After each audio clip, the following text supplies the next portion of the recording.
Buenas, licenciada. Mi nombre es Isis Selene y con mi compañera Bessie vamos a exponer sobre el libro Frankenstein por Mary Shelley. El argumento de la novela sería una historia macabra en la que Víctor, un joven aviado de conocimientos científicos, se obsesiona por lograr el mayor reto posible en el mundo científico, dar vida a un cuerpo muerto.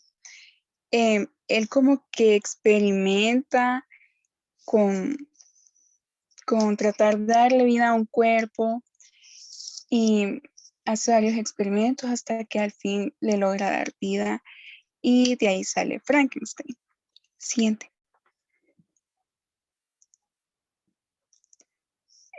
La temática vendría siendo en la revolución industrial, cuando los grandes avances tecnológicos estaban transformados. La sociedad, uno de los temas centrales de la novela, la búsqueda del conocimiento y el descubrimiento científico por parte del hombre, explorar las ansiedades posteriores de este periodo.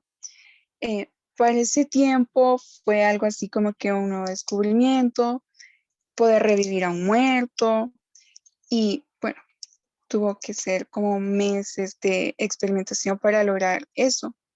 Y sus personajes y las características. Siguiente. Los personajes son Víctor Frankenstein, el monstruo, Henry Clerval, Elizabeth Lavenza, Alfonso Frankenstein, Caroline Frankenstein, William Frankenstein y Justin Moritz. Siguiente. Las características. Víctor Frankenstein, joven y un tanto soberbio, estudiante de ciencias de una acaudalada familia ginebrina, tan obcecado por obtener éxito en sus descubrimientos que es incapaz de ver lo que está haciendo. Permítame.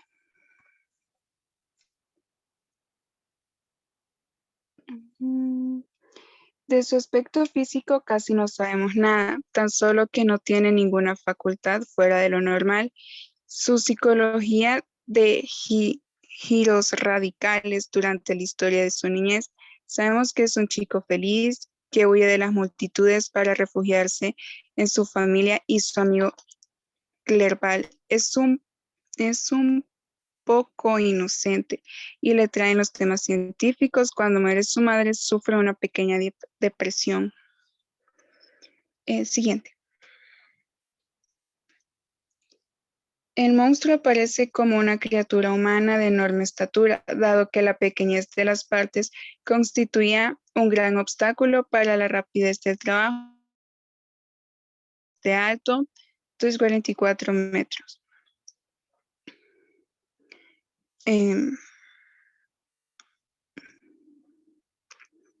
Creo que siguiente.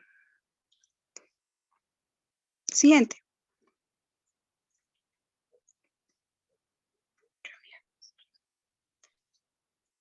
Enrique Clerval, una persona de noble espíritu, Alphonse Frankenstein, joven y un tanto soberbio estudiante de ciencias de una acaudalada familia. Henry Clerval, hijo de un comerciante de Ginebra, es amigo de Frankenstein desde la infancia. Se desempeña como Frankenstein de papel. Sus actividades académicas y filosóficas son humanos más que científicos. Cuando era niño a Henry le encantaba leer sobre caballerosidad y romance. Escribió canciones y obras de teatro sobre héroes, caballeros. Frankenstein lo describe como un hombre generoso y amable que vive para la aventura apasionada y cuya ambición en la vida es hacer el bien. Ginebra, tan obcecada por obtener éxito en su descubrimiento que es incapaz de ver lo que está haciendo. Siguiente. Bueno, entonces aquí ya entramos lo que es los tipos de narrador que encontramos en la historia. En Frankenstein hay tres narradores centrales dentro de la novela.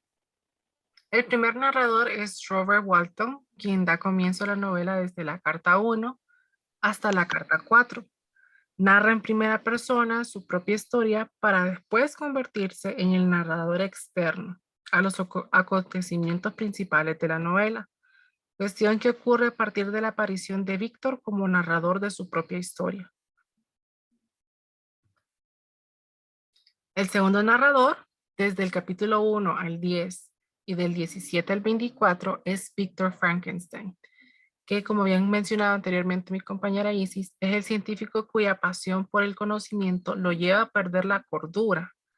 Víctor le cuenta a Walton su vida, su infancia, sus años de estudio, sus desgracias, a partir de haberle dado vida a la criatura. Y cuando decimos la criatura nos referimos al monstruo, que en sí nunca tuvo nombre, pero la gente también lo conoce como Frankenstein, a pesar de que Frankenstein nos referimos de Víctor, el científico, y no la criatura. Y el tercer narrador, por supuesto, tenía que ser el monstruo, desde el capítulo 11 al capítulo 16, que cuenta sus primeras experiencias en la vida y la historia de la familia de Lacey. Le narra a Víctor el proceso de cómo llegó a ser lo que es en su choque con el mundo. Es un monstruo incomprendido en la soledad, apartado de la sociedad, discriminado, que toma conciencia de su lugar de excluido y reclama su derecho a la igualdad. Se vuelve un monstruo con una enorme conciencia social. A el monstruo le gustaba leer, entonces por lo mismo también nos da a entender de que entre más leemos, más conocimientos del mundo también tenemos. Los principales mensajes de la historia. Antes que de ir con los principales mensajes de la historia, anteriormente mencioné que había tres narradores principales, que son los que mencioné ahorita, pero a su vez, Mary Shelley también utilizó la técnica narrativa de epistolar, donde utiliza varios personajes para dar su punto de vista de sucesos que han aparecido. Dentro de los narradores centrales se desprenden otras voces que vienen a enriquecer esta polifonía que aparecen enmarcadas en cartas o pequeños relatos. Son tres voces de mujeres contenidas en dos de las narraciones centrales. En primer lugar se encuentra la voz de Elizabeth, incluida en el relato de Víctor, con quien mantiene uno de los intercambios epistolares. La segunda voz femenina es la acusada, que expresa ser de su alegato. Y como tercera voz femenina hay que señalar la de Safie, cuya historia de vida queda enmarcada en la narración del monstruo. Además, también hay que destacar la voz de Alfonso, el papá de Víctor, que mantiene con él durante los intercambios epistolares. Entonces, Mary Shelley prácticamente en Frankenstein no solo tiene un solo narrador, como nosotros conocemos en diferentes libros, sino que aquí utilizó todos los personajes a su antojo para poder expresar o narrar la historia de Frankenstein. Tanto la historia del monstruo, la historia del doctor, de la familia del doctor, las consecuencias del monstruo, etc. Entonces, ahora sí, ¿cuáles son los principales mensajes de la obra? La ética humana es uno de los temas principales. El monstruo es un símbolo de que todos podemos llegar a ser malvados. La maldad vive junto a la bondad dentro de nosotros. Somos tan capaces de actos bondadosos como de actos malvados. Depende de nosotros qué acciones decidimos cometer. En el caso del monstruo, él miraba a las personas, se escondía para observarlas e imitarlas. Y a la hora de que él se quiso acercar a las personas, estas personas lo maltrataron, se burlaron de él, lo rechazaron.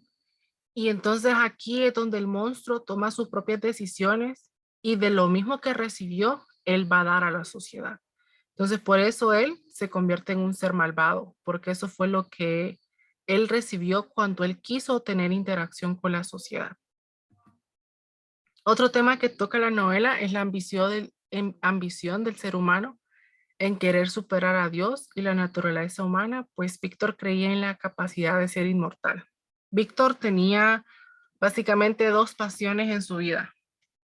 La primera era Elizabeth, su prima, con la cual se quería casar, bueno, y que se llegó a casar, y la ciencia. Él era un amante de la ciencia, de la filosofía de la naturaleza, lo cual lo hizo a él, pues, tomar la decisión de querer experimentar con la vida del ser humano.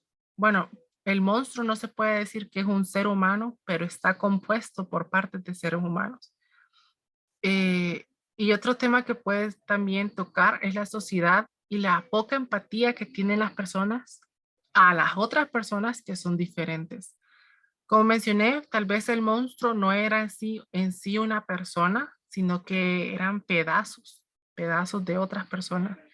Pero también podemos ver la hipocresía que puede haber en nuestra sociedad al encontrarnos con personas diferentes a nosotros y no tener esa empatía, así como las personas que rechazaron al monstruo en el libro no la tuvieron con él. Claro, nosotros si vemos un monstruo ante nuestros ojos no lo vamos a aceptar así de fácil, entonces eh, esa es una crítica a la sociedad que hizo Mary Shelley con su libro. Básicamente en las conclusiones, lo que podemos decir es que Frankenstein marca un antes y después en la literatura romántica al traer un concepto nuevo e ingenioso como lo es esta historia en sí, más siendo escrita por una mujer joven. O sea, Mary Shelley hizo un antes y un después con Frankenstein eh, al experimentar con este tipo de narrativa y también pues inspiró a muchas personas a crear cosas diferentes en la literatura. Definitivamente Frankenstein no es un libro común y corriente, sino que si está al son de hoy como un clásico es porque realmente fue un gran impacto en la literatura. En el caso de la autora, utilizó varios recursos literarios, metáforas, utilizó también lo que es la narrativa epistolar como una fuente de narración de diferentes tipos de voces. Como había mencionado anteriormente, aquí no hay un solo narrador. Aquí utilizó la autora diferentes personajes para poder dar diferentes perspectivas de la historia. Una de las moralejas que puede dejar esta narración es no jugar con el orden natural de las cosas. Porque ¿qué sucede con el monstruo? A la hora de que Víctor Frankenstein crea este monstruo, él no toma conciencia de las consecuencias. Él huye, deja al monstruo abandonado, lo deja ser libre prácticamente. Y aquí donde el monstruo pues aprende a vivir solo, aprende a básicamente lo malo, porque como recibió eh, discriminación, describió maldad, él se vuelve eso que recibió. Entonces, prácticamente cuando Víctor Frankenstein se da cuenta de que el monstruo, pues, no ha sido un ser bueno, él no quiere tomar, eh, no quiere tomar sus consecuencias, sino que quiere huir de ellas. Y también otra conclusión que podemos poner es la crítica a la sociedad misma, a la hipocresía, a la poca empatía que tenemos unos con los otros. Entonces, esta fue nuestra presentación del libro de Frankenstein. Gracias, mi licenciada, por su atención y esperemos que haya entendido lo que quisimos transmitir.